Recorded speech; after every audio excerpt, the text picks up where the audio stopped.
Musta mga kajobos at welcome back po muli sa aking munting YouTube channel. At for today's video mga kajobos, siguro naman po ay nabasa nyo na sa thumbnail ng vlog na to kung anong aking gagawin. So ngayong araw na to mga kajobos, sa vlog na to ay magche-chest ako gamit ang ginawa kong DIY. Nag-DIY ako ng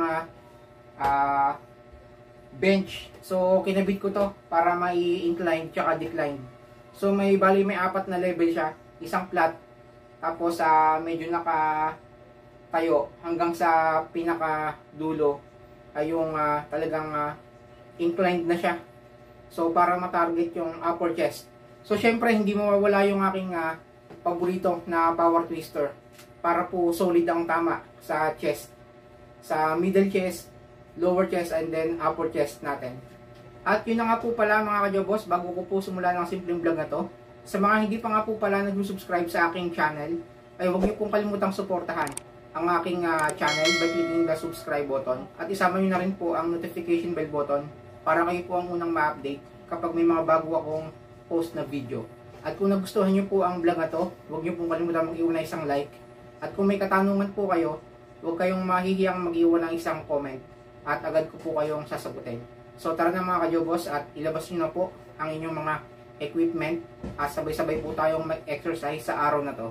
So let's go mga kajobos. At yun na nga po pala ay uunahin ko ang flat bench para matarget yung middle chest and ilalast ko po yung mga naka-incline.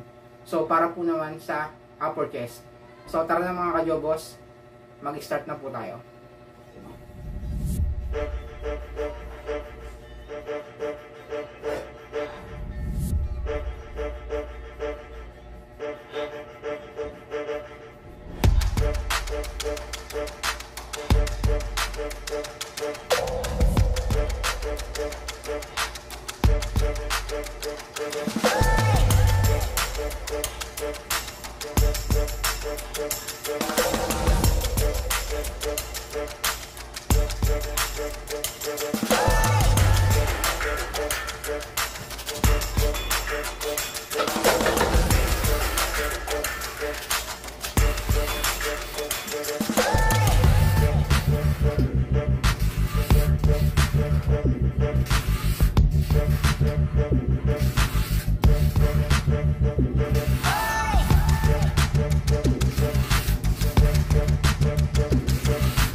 At yun na nga mga kajobos, bali ang ginagawa ko pong exercise ngayon ay pagkatapos po ng flat bench ay sinusutan ko siya ng power twister para po talagang solid ang tama sa chest.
So yun mga kajobos, sa paggamit ng power twister, huwag po ganito. Yan, huwag yung bibitawan ng ganyan. So, kukontrolin nyo po, control dapat yung negative. Gaya po nito.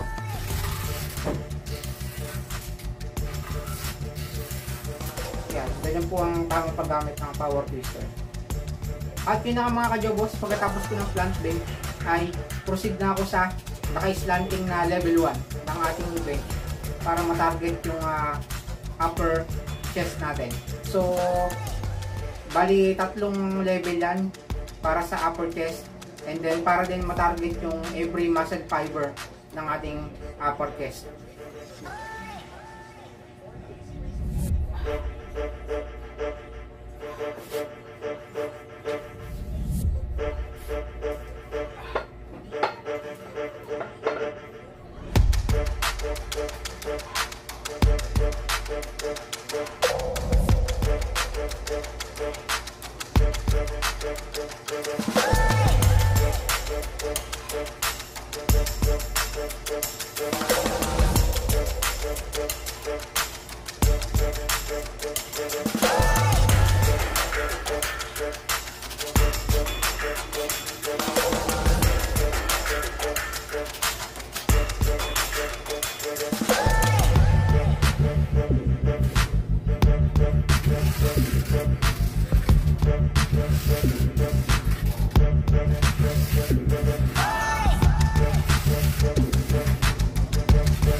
Okay mga kajobos, at tuloy-tuloy lang tayo.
Okay mga kajobos, bali ito yung first level natin. So ilalagay ko na siya sa pangalawang level.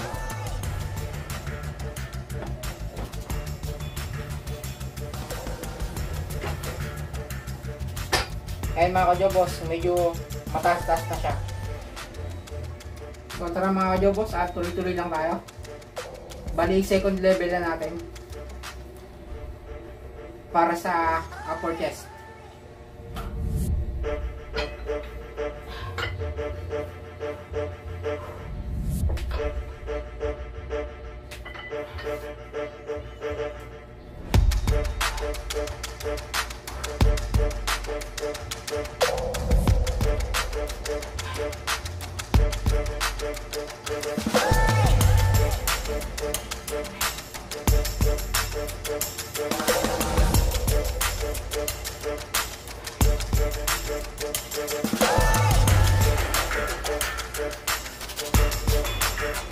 Napaka-solid mga ka-jobos.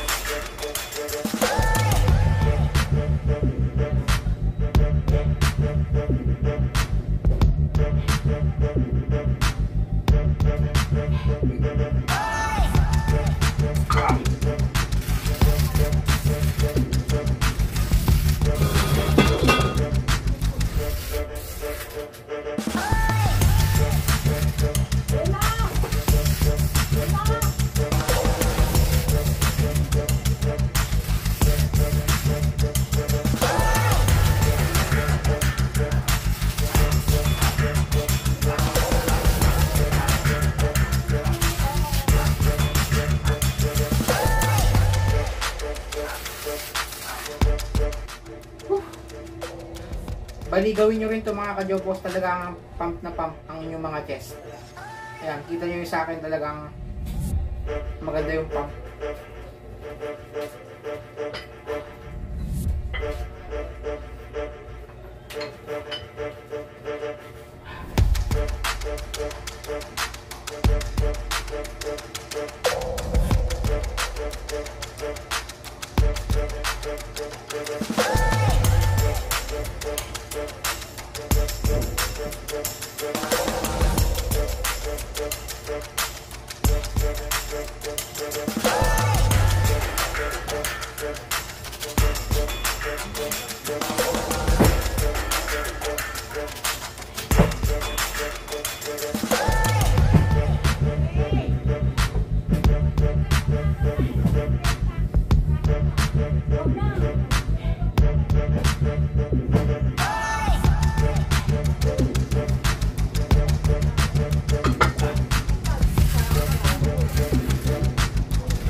At yun ang mga ka-jobos, at i-adjust ko na siya sa pinakang mataas. So, pinaka-3 level na to. Ayan, kung mapapansin nyo mga ka-jobos, talagang slant na siya. So, ito na yung pinakang target na, yung pinakang pantaas na talaga na chest natin, yung upper chest. Okay mga ka-jobos, tatapusin ko na itong pinakang last set ko. Ito na yung pinakang 3rd level natin. At ito na rin yung pinakang last set ko.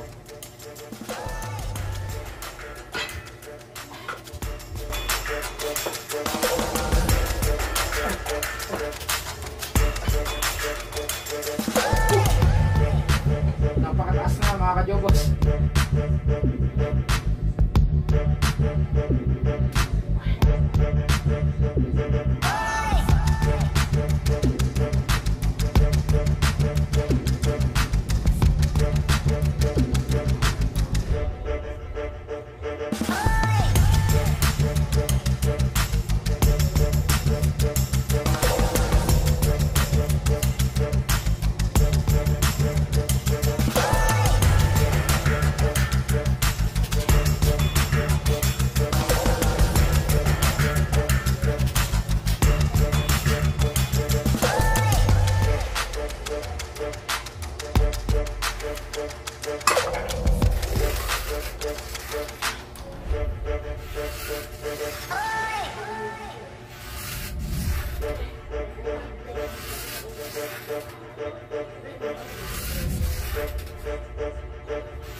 Okay mga ka-jobos, tatapusin ko na to. So kung nakikita nyo, talagang sobrang ganda ng pump. ng aking chest ngayon.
At yun na po mga kajobos, at natapos na ako sa ginawa kong home workout para sa araw na to.